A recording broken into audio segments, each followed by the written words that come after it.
नमस्कार बंधुरा आज आमी बानिये निচ্ছি लोटे माछेर फिश फ्राई। फिश फ्राई माने आमरा सबाई भेटकी माछेर फिश फ्राई बोलेई जानी, जेटा आमादेर सकलेर प्रिय। लोटे माछ दिये कि पद्धतिते फिश फ्राई बानानो जाय सेई भिडियोटाई आजके तोमादेरके शेयार करब। लोटे माछे खूब एकटा बेशी काँटा थाके ना, शिरदाঁড়ার मतो लम्बा काँटाटाके केटे फेले दिलेई हबे।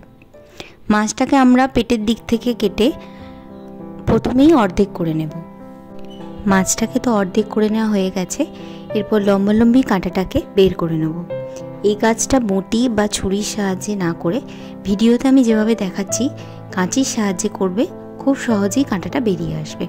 লোটে মাছ যেহেতু খুব নরম মাছ তাই কোনো অসুবিধা হবে না। দেখতেই পাচ্ছ কাঁটার পাশ দিয়ে আমি খুব সহজে খুব ধীরে ধীরে কাঁচি দিয়ে আস্তে আস্তে কেটে কাঁটাটাকে বের করে নেব। প্রথমবার করলে মনে হতে পারে যে কাজটা একটু সময় সাপেক্ষ, কিন্তু দুটো মাছ কাটার পরে দেখবে খুব সহজেই কাঁটাটাকে তোমরা নিজেরাই ছাড়িয়ে নিতে পারছো। সবকটা মাছে কাঁটা ছাড়ানো হয়ে গেলে অল্প একটু জল নিয়ে 2 চামচ ভিনিগার দিয়ে আধ ঘন্টার জন্য মাছগুলোকে ভিজিয়ে রাখবে। এতে কি হবে, আঁশটে গন্ধটা অনেকটাই কেটে যায়। ভিনিগার না থাকলে তোমরা লেবুর রস মাখিয়েও আধা ঘন্টা রাখতে পারো। এরপর আমি একটা পেস্ট বানিয়ে নেব। পুদিনা পাতা, 2টো কাঁচা লঙ্কা, একটা পেঁয়াজ, রসুন আর একটু আদা, এটাকে আমি পেস্ট বানিয়ে নিয়েছি। তোমরা চাইলে ধনেপাতাও দিতে পারো।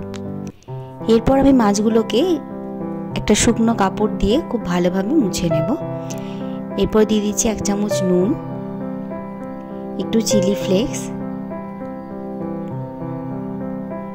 একটু গোলমরিচ গুঁড়ো, একটু ভাজা মশলা বা তোমরা গরম মশলাও দিতে পারো, আর বানিয়ে রেখেছিলাম যে পেস্টটা পুদিনা পাতা দিয়ে, সেই পেস্টটা মাখিয়ে নেব। খুব ভালোভাবে এটাকে মিশিয়ে নেবে। এরপর আমি দিচ্ছি একটু হলুদ গুঁড়ো, চাইলে তোমরা লঙ্কা গুঁড়োও দিতে পারো। খুব ভালোভাবে মাখিয়ে আরও আধা ঘন্টার জন্য ম্যারিনেট করে রেখে দেবে। তোমরা এই পর্যায়ে চাইলে লেবুর রস দিতে পারো। এরপর আমি একটা ডিম আর 2 চামচ কর্নফ্লাওয়ার দিয়ে মাছটাকে আবারও ভালোভাবে মাখিয়ে নিয়েছি। আমি আর ডিমে কোট করব না। এরপর আমি ব্রেড ক্রাম্বস দিয়ে কোট করে নিয়ে সিঙ্গেল কোটিং করেছি। তোমরা চাইলে ডবল কোটিং করতে পারো। এরপর এটাকে 15 মিনিটের জন্য একটু সেট হতে দেবে। সেট হওয়ার পর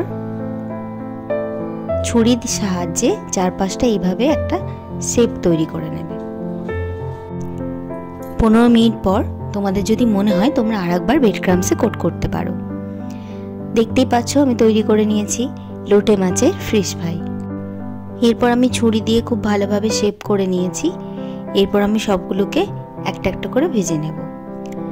গ্যাসের ফ্লেমটাকে তোমরা মিডিয়াম টু লো হিটেই রাখবে, যাতে মাছটাও সেদ্ধ হয় আর বাইরেটাও ক্রাঞ্চি হয়।